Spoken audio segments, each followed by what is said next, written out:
stop scrolling right now, because what I am about to tell you in the next 5 minutes is going to stay with you for a very long time. It starts on a Tuesday afternoon in Manhattan. A billionaire named Carter Weston is standing at the window of his 42nd floor office. $3.4 billion in the bank, corner office, private driver, the whole picture. And on the sidewalk, 42 floors below him, he sees his 9-year-old daughter Lily sitting cross-legged on the concrete next to a girl he has never seen before. The girl is homeless. Her name is Rosie Lane. She is 14 years old. She has been living on and near the streets of New York City for 11 months, and she is teaching Lily. Book open between them, finger moving across the page, patient, focused, brilliant.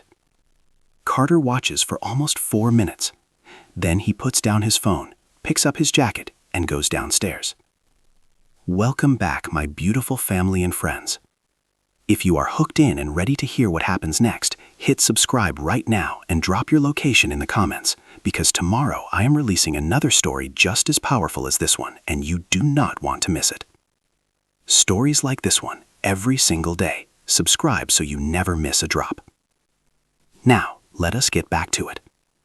Carter steps out of the building and sits down on the sidewalk. Not crouching over them, not standing above them with his hands in his pockets. He sits down, on the concrete, in his $4,000 suit. Lily stares at him. Rosie goes completely still, the way you go still when an adult in a suit shows up unexpectedly, and you have learned and it usually means a problem. Carter looks at the book, then at Rosie. He says, "What are you reading?" Rosie, carefully, shows him. It is a history of the American labor movement, not a children's version, the real thing, with her own notes written in the margins in pencil. Carter reads the notes. He reads several of them slowly. Then he looks up and says, "These are good." Lily says, because Lily is 9 and has never learned to hold back, she explained the Triangle Shirtwaist Factory fire better than my teacher did. Carter says to Rosie, "Where do you go to school?" And Rosie Lane, who has survived 11 months outside through pure intelligence and refusal to give up, looks at him steadily and tells the truth. "I don't, right now. It's complicated." Carter says, "I have time." They sit on that sidewalk for 47 minutes. Carter asks her not what she needs, but what she wants. And Rosie, who has never been asked that question by anyone in a position to actually do something about the answer, tells him. She wants to go back to school. She wants to finish what she started. She wants to study law, because she has been reading about the labor movement and civil rights, and she understands, at 14 years old, sitting on a sidewalk, that the law is the difference between a locked door and an open one, and she wants to learn how to open doors. Carter listens to every word. Then he calls his attorney. Here is what Carter Weston discovered in the next 72 hours that shocked him to his core. Rosie Lane had been sleeping outside for 11 months, not because there was no law to protect her, but because nobody had told her the law existed. The McKinney-Vento Homeless Education Act, passed in 1987, gives every homeless child in America the right to enroll in school immediately. No documentation required, no permanent address required, no waiting. Rosie had been told twice she needed paperwork she didn't have. She had been caught in a bureaucratic loop for nearly a year. She had rights the whole time. Nobody told her. Carter used his access, his phone calls, his attorney, his ability to get the right people on the line to connect Rosie to rights she already legally owned. Within 72 hours, she was enrolled in school. Within weeks, her mother was connected to legal aid in Connecticut. Within months, Rosie was on the debate team.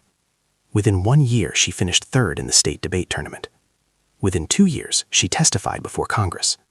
Within 5 years, she was at Yale on a full scholarship, studying law, publishing in policy journals, and fighting to make sure that the rights she almost never knew she had would reach every child like her.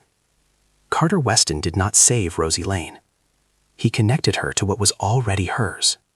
And Rosie Lane did the rest. When Rosie testified before Congress at 16 years old, she set down her notes and looked directly at the lawmakers and said, "A right that the person who holds it does not know about is not a right. It is a promise the government made to itself. I am asking you to make a promise you make to the children." The room went completely silent. 14 months later, A new federal provision was passed, expanding McKinney-Vento outreach nationwide. In its first year, 31% more homeless students were successfully enrolled in school. 31%. Not a number. Children. With names. If this story moved you, if Rosie moved you, then share this video right now.